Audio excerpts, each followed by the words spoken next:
Right, welcome to Digital Exclusive Live. Right Pacific మహాసముద్రంలో ఏర్పడిన భూకంపం సునామీగా పలు దేశాలపై తీవ్ర ప్రభావాన్ని చూపించబోతుందంటూ కూడా వాతావరణ శాఖ ఇప్పటికే పలు దేశాలకు హెచ్చరికలను కూడా జారీ చేసింది. రష్యా, జపాన్, అమెరికాలోని హవాయ్, అలాస్కా రాష్ట్రాలు అలాగే కాలిఫోర్నియాలో కూడా తీర ప్రాంత ప్రజలకు హెచ్చరికలు జారీ చేసింది. సునామీ హెచ్చరికల నేపథ్యంలో అక్కడి ప్రజలను సురక్షిత ప్రాంతాలకు తరలి వెళ్లాలి అంటూ కూడా అక్కడ అధికారులు హెచ్చరికలు అయితే జారీ చేశారు. అయితే అమెరికాలో ఉన్న తెలుగోళ్ల పరిస్థితి ఏంటి అన్న ఆందోళన నెలకొంది. అయితే పసిఫిక్ లోని పలు తీర ప్రాంతాలను సునామీ తాకుతున్న నేపథ్యంలో కాలిఫోర్నియాకు కూడా సునామీ హెచ్చరికలను జారీ చేశారు అధికారులు. అయితే ఉత్తర పసిఫిక్ సముద్రం పక్కనే కాలిఫోర్నియా ఉంటుంది. కాలిఫోర్నియాలోనే అత్యధికంగా తెలుగు ప్రజలు నివాసం ఉంటారు. ఎన్నో ఏళ్ల నుంచి అక్కడే తెలుగు ప్రజలు నివాసం ఉంటున్నారు. పక్కనే ఉన్న సిలికాన్ వ్యాలీ ప్రాంతంలో ఐటీ కంపెనీలు కూడా భారీ ఎత్తున ఉంటాయి. విద్యార్థులు కూడా పెద్ద సంఖ్యలో కాలిఫోర్నియాలోనే ఉంటారు. ఈ నేపథ్యంలోనే తెలుగు ప్రజల్లో కూడా ఒక టెన్షన్ వాతావరణం నెలకొందని చెప్పొచ్చు. అమెరికాలో ఉన్న మనోళ్ళ అంటే తెలుగుల పరిస్థితి ఏంటి అన్న ఒక ఆందోళన అయితే ఇక్కడ ఉన్న వారిలో వ్యక్తం అవుతుందని చెప్పొచ్చు. సునామీ ముప్పుడు ఎప్పటికప్పుడు ఇండియన్ కాన్సులేట్ జనరల్ సమీక్షిస్తోంది కూడా. ఎత్తైన ప్రాంతాలకు తరలి వెళ్లాలంటూ కూడా సూచిస్తోంది. సురక్షిత ప్రాంతాల్లో ఉండాలని, సెల్ ఫోన్స్ కు ఛార్జింగ్ ఉండేలా చూసుకోవాలంటూ కూడా హెచ్చరిస్తోంది. ఈ సాయం కోసం ఎమర్జెన్సీ నెంబర్లను సంప్రదించాలంటూ కూడా ఇప్పటికే అలర్ట్ చేసింది. సునామీ పరిస్థితులపై డొనాల్డ్ ట్రంప్ కూడా మరోవైపు తన ట్వీట్ ద్వారా స్పందించారు. రైట్, మీరు మ్యాప్ లో క్లియర్ గా చూస్తున్నారు. ఆ తీర ప్రాంతానికి దగ్గరలోనే కాలిఫోర్నియా ఉంది. సో కాలిఫోర్నియాలో కూడా ఎక్కువ మంది తెలుగు ప్రజలు ఉన్నారు. సిలికాన్ వ్యాలీలో ఎక్కువగా ఐటీ కంపెనీస్ ఉన్నాయి. కాలేజ్ స్టూడెంట్స్ కూడా ఎక్కువగా కాలిఫోర్నియాలోనే ఉన్నారు. సో కాలిఫోర్నియాకి క్లియర్ గా సునామీ హెచ్చరికలో సునామీ ప్రమాదం పొంచి ఉన్న నేపథ్యంలోనే అక్కడ అధికారులు కూడా హెచ్చరికలు అనేవి జారీ చేస్తున్నారు. సో భూకంప కేంద్రం కూడా ఇటువైపు మీరు హవాయి రాష్ట్రం అంటే యుఎస్ కి చెందిన హవాయి స్టేటే. ఇది కంప్లీట్ గా ఐలాండ్స్ తో చుట్టూ ఐలాండ్స్ తో ఉంటుంది Hawaii state. So Hawaii state కూడా ఎక్కువగా ఎఫెక్ట్ అయ్యేది మాత్రం హవాయి స్టేటే. దీనికి కూడా ఇప్పటికే అధికారులు హెచ్చరికలు జారీ చేశారు. ఇక తీర ప్రాంతంలో కాలిఫోర్నియా ఉంది. సో హవాయికి ఎక్కువగా ప్రమాదం పొంచి ఉందని చెప్పొచ్చు. మరోవైపు ఇటు యుఎస్ నుంచి తీర ప్రాంతంలో కాలిఫోర్నియా ఉంది ఫస్ట్ ఎఫెక్ట్ అయ్యే ప్రాంతంలో. సో కాలిఫోర్నియాలో కూడా ఎక్కువ మంది తెలుగు ప్రజలు ఉండడంతో ఇండియన్ జనరల్ కాన్సులేట్ కూడా కొన్ని హెచ్చరికలు అయితే అక్కడ తెలుగు ప్రజలకు జారీ చేసింది. సురక్షిత ప్రాంతాలకి తరలి వెళ్లాలని, అలాగే కొన్ని ఎమర్జెన్సీ నెంబర్లు ఉన్నాయి. సో ఎమర్జెన్సీ నెంబర్లకు కూడా ఎప్పుడైనా ఏదైనా ప్రమాదం ఉంటే వెంటనే ఎమర్జెన్సీ నెంబర్స్ కి ఫోన్ చేయాలంటూ సెల్ ఫోన్లలో ఛార్జింగ్ ఉండేలాగా చూసుకోవాలంటూ కూడా అక్కడ అధికారులు అయితే హెచ్చరించారు. దీనికి సంబంధించి మోర్ డీటెయిల్స్ మా అసిస్టెంట్ ఎడిటర్ రామ్ దాస్ అందిస్తారు. Right Ram Das, so California అంటే ఇప్పుడు మనం మ్యాప్ లో కూడా క్లియర్ గా చూసాము. హవాయికి ఎక్కువగా ముప్పు పొంచి ఉంది. దాని తర్వాత తీర ప్రాంతంలో కాలిఫోర్నియా ఉంది. కాలిఫోర్నియాలోనే ఎక్కువ మంది తెలుగు ప్రజలు కూడా ఉన్నారు. వారందరినీ కూడా ఇండియన్ కాన్సులేట్ జనరల్ ఏ విధంగా అలర్ట్ చేస్తుంది, వారంతా ఎటువంటి జాగ్రత్తలు తీసుకుంటున్నారు? ముఖ్యంగా ఇది రష్యాలో సంబంధించిన ఈ భారీ భూకంపం, అత్యంత శక్తివంతమైన భూకంపం. ఒకసారిగా పసిఫిక్ రీజియన్ అంతా కూడా అలర్ట్ అయిన పరిస్థితి. ప్రధానంగా నార్త్ అమెరికా సంబంధించి హవాయి అలాగే అలాస్కా ఈ రెండు స్టేట్స్ కూడా సీరియస్ వార్నింగ్స్ ఇస్తున్నారు, అలర్ట్స్ జారీ చేసిన పరిస్థితి కనబడుతుంది. ప్రధానంగా హవాయి అనేది ఒక ద్వీపము, అమెరికా సంయుక్త రాష్ట్రాలకు సంబంధించి, అలాగే ఈ అలాస్కా కూడా ఈ తీర ప్రాంతం కాబట్టి, అలాగే దాంతో పాటు కాలిఫోర్నియా ఈ స్టేట్స్ లో కూడా పూర్తి స్థాయిలో అప్రమత్తత ప్రకటించిన పరిస్థితి కనబడుతుంది. ప్రధానంగా ఆయా ప్రాంతాల్లో నివసించే ప్రజలు కూడా ఎవరు బీచ్ ఏరియాకి వెళ్ళొద్దు, అనవసరమైన దుస్సాహసాలకు దిగొద్దు.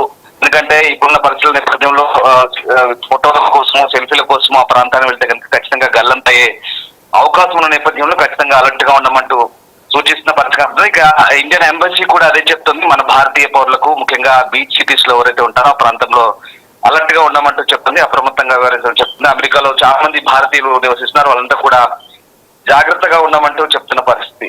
అంతేకాదు ఇక పర్టికులర్ గా తెలుగు రాష్ట్రాల్లో నివసిస్తున్న పరిస్థితి కనబడుతుంది. మనకు తెలిసిందే కాలిఫోర్నియా తీరంలో ఎక్కువ శాతం మంది తెలుగు ప్రజలు కూడా నివసిస్తున్నారు. ఆ ప్రాంతం అంతా కూడా మన వాళ్ళు ఎక్కువగా ఉంటారు కాబట్టి అక్కడ కూడా చాలా జాగ్రత్తగా పరిస్థితి కనబడి, ఇంకా ఆ ప్రాంతంలో ఎన్నో వేల నుంచి తెలుగు ప్రజలు ఉంటున్నారు. సిలికాన్ ఉంది, ఐటీ కంపెనీస్ ఉన్నాయి, ఐటీ సెక్టర్ పెద్ద సంఖ్యలో స్టూడెంట్స్ ఉన్నారు, ఐటీ ఎంప్లాయీస్ ఉన్నారు, చాలా వరకు సెటిలర్స్ ఉన్నారు ఆ ప్రాంతంలో. సో అంటే ఇక్కడ ఉన్న వాళ్ళంతా భయపడుతున్నారు, తమ మంది ఉంది భయాందోళన అయితే నెలకొంటున్న నేపథ్యంలో మనమైతే ఇప్పుడు వచ్చిన 30 ఉన్నామంటూ పెట్టిన పరిస్థితి ఎప్పటికప్పుడు ఇండియన్ ఎంబసీ కాన్సులేట్ జనరల్ సమీక్షించిన పరిస్థితి కనబడుతుంది. వీలైతే సురక్షిత ప్రాంతాలకు తరలి వెళ్ళాలి, ఎత్తైన ప్రాంతాలకు వెళ్ళాలి, అస్సలు బీచ్ ప్రాంతాలకు వెళ్ళాలని చెప్తున్నారు. అలాగే సెల్ ఫోన్ ఛార్జింగ్ కూడా పెట్టుకోమని చెప్తున్నారు. కొన్ని ఎమర్జెన్సీ నంబర్లను కూడా ఇస్తూ అలర్ట్ చేసిన పరిస్థితి కనబడుతుంది. ప్రధానంగా హవాయి దీవులతో పాటు సోలమన్ దీవులు, అలెస్కా, ఓరెగాన్ ఈ ప్రాంతాల్లో కూడా ఎక్కువగా అలర్ట్ జారీ చేసిన పరిస్థితి. ఒకవేళ వాషింగ్టన్ డీసీ కూడా ఇది హిట్ చేసే ఛాన్స్ కూడా ఉంది కాబట్టి అక్కడ కూడా అప్రమత్తంగా ఉండమంటూ సూచిస్తున్న పరిస్థితి కనబడుతుంది. ప్రధానంగా ఈ పశ్చిమ తీర రాష్ట్రాల్లో అంటే కాలిఫోర్నియా, హవాయి, అలస్కాతో పాటు అమెరికన్ వెస్టర్న్ కోస్టల్ ఏరియాలో ఉన్నటువంటి ఇండియన్ సిటిజన్స్ ఎవరైతే ఉన్నారో వాళ్ళంతా కూడా అలర్ట్ గా ఉండమని చెప్తున్న పరిస్థితి మనకు కనబడుతోంది. సునామీ హెచ్చరికలు జారీ అయ్యి చాలా క్లియర్ గా అలర్ట్స్ అయితే ఉన్నాయి. హెల్ప్ లైన్ అయితే ఏర్పాటు చేశారు. ఇది అమెరికన్ నంబర్ ఇంకా చూసుకున్నాక +1 415 483 6629. ఇది అమెరికన్ నంబర్. మళ్ళీ చెప్తున్నాను, +1 415 483 6629. ఈ హెల్ప్ లైన్ ఏర్పాటు చేశారు. ఇప్పటికప్పుడు అక్కడ అధికారులు జారీ చేసే హెచ్చరికలు, సూచనలు పాటించాలని చెప్తున్నారు.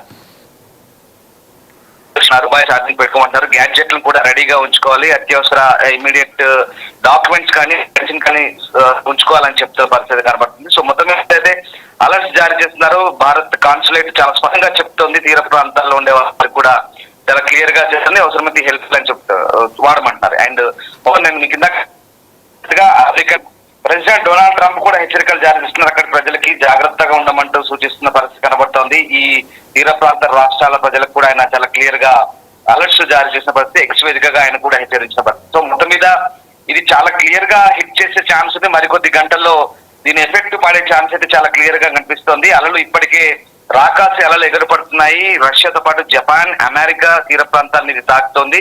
సో ఇది ఇప్పటికే సునామీ హిట్ చేసింది ఆల్రెడీ. రష్యా, జపాన్ లో దీని ఇంపాక్ట్ ఉంది. అండ్ మోర్ ఓవర్ ఇప్పటికైతే చాలా ప్రాంతాల్లో దీని ఎఫెక్ట్ పడే అవకాశం చాలా క్లియర్ గా.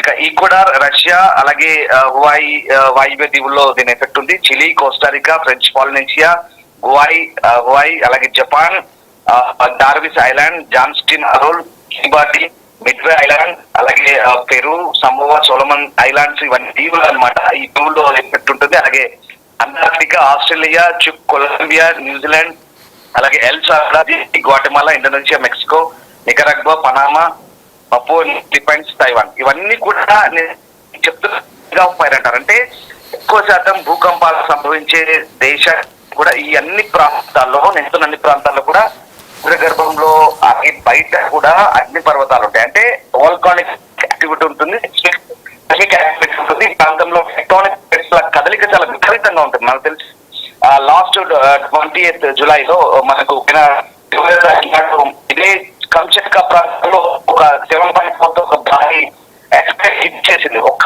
అరగంటలోనే దాదాపు 5 హెక్టర్స్ వస్తాయి. గంటన్నర వ్యవధిలో దాదాపు 9 భూకంపాలు వచ్చాయి. భారీ భూకంపం ఏదో జరుగుతుందని కూడా చాలా మంది అనుకున్నారు. సునామీ హెచ్చరికలు కూడా జారీ అయ్యాయి. సో ఇప్పుడు మళ్ళీ అదే కంచట్కా ప్రాంతంలో అదొక ఐలాండ్ అనమాట. ఆ ప్రాంతం అంతా కూడా ఒక భిన్నమైన వాతావరణం ఉంటుంది. అంత వేడి నీటి ఉంటాయి ఆ ప్రాంతం అంతా కూడా.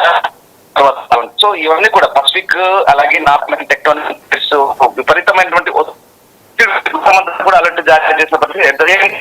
ఏషియాకు సంబంధించి అయినా north Korea, south Korea, Malaysia, Vietnam, Indonesia ఈ ప్రాంతాలకు కూడా అలర్ట్స్ జారీ చేశారు. బ్రూనై కూడా అలర్ట్ జారీ చేసిన పరిస్థితి కనబడుతుంది. సో ఓవరాల్ గా మీరు అన్నట్టుగా నార్త్ అమెరికన్ సిటీస్ తో పాటు మన తెలుగు ప్రజలకు, ఇండియన్స్ కి అలర్ట్స్ జారీ అయ్యాయి. At the same time Asian countries కూడా అలర్ట్స్ జారీ అయిన పరిస్థితి కనబడుతుంది. సో ఓవరాల్ గా ఇప్పుడున్న పరిస్థితులు జపాన్ లో అయితే దాదాపుగా రైట్ నో ఇప్పుడున్న సిచ్యువేషన్ లో 9 లక్షల మందిని ఎవాక్యువేట్ చేశారు. ప్రాంతం అంతా కూడా ఖాళీ చేయించారు. ఇంకా 1.5 మిలియన్ పీపుల్ అక్కడ నుంచి ఎవాక్యువేట్ చేయించేందుకు అయితే రెడీగా ఉంటున్న పరిస్థితి కనబడుతుంది. సో ఇది కంచట్కా క్యాపిటల్ మెట్రోపాలిస్ తూర్పుగా దాదాపు 126 కిలోమీటర్ల దూరంలో ఈ భారీ భూకంపానికి సంబంధించింది. రెక్టార్ స్కేల్ పై 8.8 మాగ్నిట్యూడ్ తో ప్రస్తుతం ఈ ఆకాశ భూకంపం పరిగణించబడుతుంది. సో దానికి అనుగుణంగా ప్రస్తుతానికైతే పసిఫిక్ ఓషియన్ రీజన్ లో భారీ సునామీ అయితే ఏర్పడి రష్యాలోని కురిల్ దీవులు, జపాన్ చెందిన హొక్కైడో తీర ప్రాంతాన్ని హిట్ చేశాయి. దీంతో ఆ ప్రాంతం అంతా కూడా అల్లకల్లోలం మారుతున్న పరిస్థితి. అప్పుడు